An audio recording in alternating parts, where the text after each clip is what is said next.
sa panahon ng latest news. Daron sa itong linya ang Pag-asa Mactan, pinagi ni Sir Joseph Marlas. Sir Joseph, may butag sir. Maayong buntag usab, Sir Ariel, ug sa atong mga sukintig paminaw, ug mao ni itong latest food update para karong adlawng Lunes. Ang amihan o northeast monsoon may padayong nakaapekto diha sa northern ug sa central Luzon. Samtang padayong nag-monitor aning low pressure area nga karon na nasulod sa atong area of responsibility, mao ni ang LPA nga nagtuang gi-monitor sa niagi pang mga adlaw. Kagahapon adlaw nakasud ni sa atong area of responsibility ug base sa atong latest nga available data nahimutang ning maong LPA diha sa 995 kilometers silangang bahin sa Visayas. Para karon ubos ang tsansa nga mamahimong bagyo apan napakita nga generally moving ni siya paduol diha sa may Eastern Visayas or Bicol region area sa mosunod na mga adlaw maong makahatag yapon nig mga pag-ulan diha sa Bicol region ingon man diha sa Eastern Visayas karong adlawng Lunes.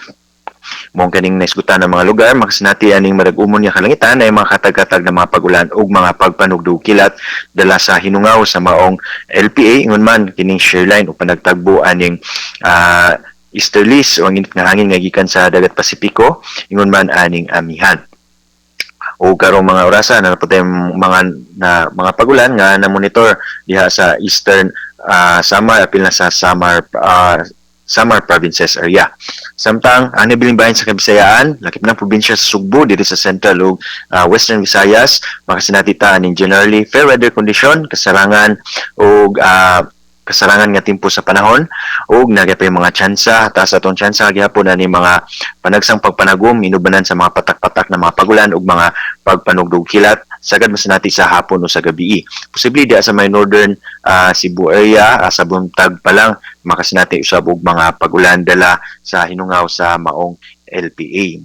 Maong sa kanunay padayon ta magbantay sa mga posibleng pagbaha ug pagdahili sa yuta ug karong adlaw dili nato kalimtan magdala og payong labi na kung mubuto ta sa ato ang mga presinto.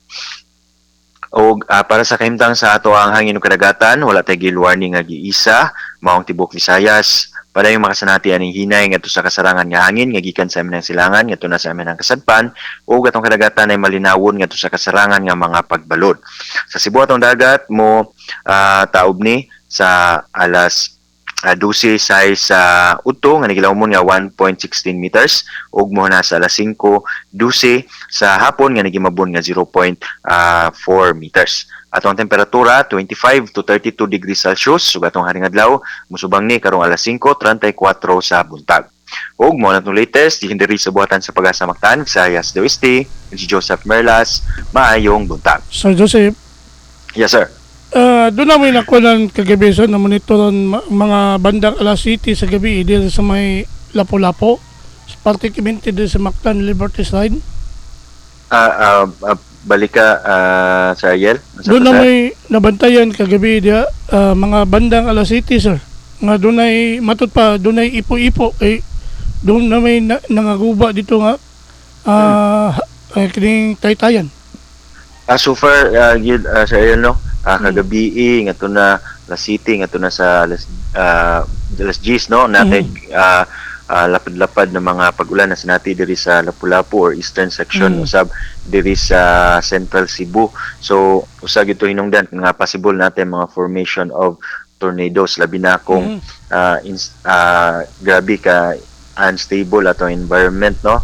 Usog ang pagsaka sa init sa hangin makamugna og towering habog na mga towering cumulus clouds o kaning mga cumulonimbus clouds kaning mga baga na mga pagpanagom nga mga thunderstorms, severe thunderstorms nga apil aning mga hazard ani posible dala kini mga kusog nga hangin o thunderstorms o ipo-ipo og diha sa dagat gitawag nato ni og water spouts.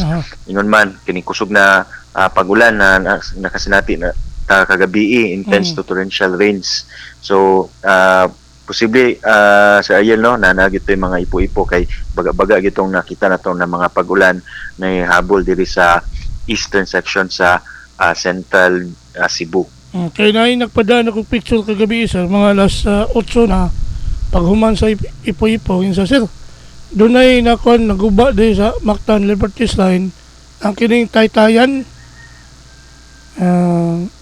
Kung mo ba? Yes sir. Sa nakuha ni sa katong kusuging uwan sa kusuging hangin dali ilang gitawag og ipo-ipo. Yes sir. So usa gyud na labi na kung parehas kagabi nga na natay severe thunderstorm sir na Yes.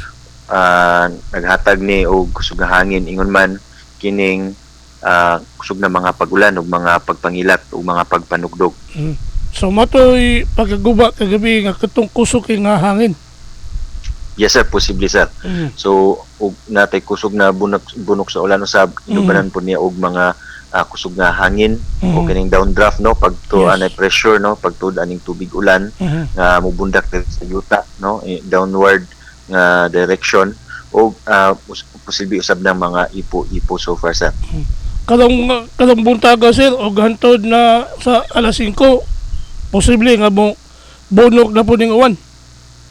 Most likely sir no taas atong tsansa sa mga pagulan gihapon karong adlaw tungod usab ni aning hinungaw sa LPA unyang hapon ngadto na sa ug mga adlaw posibleng makasinati tag mga pagulan. So dili lang ni purely convective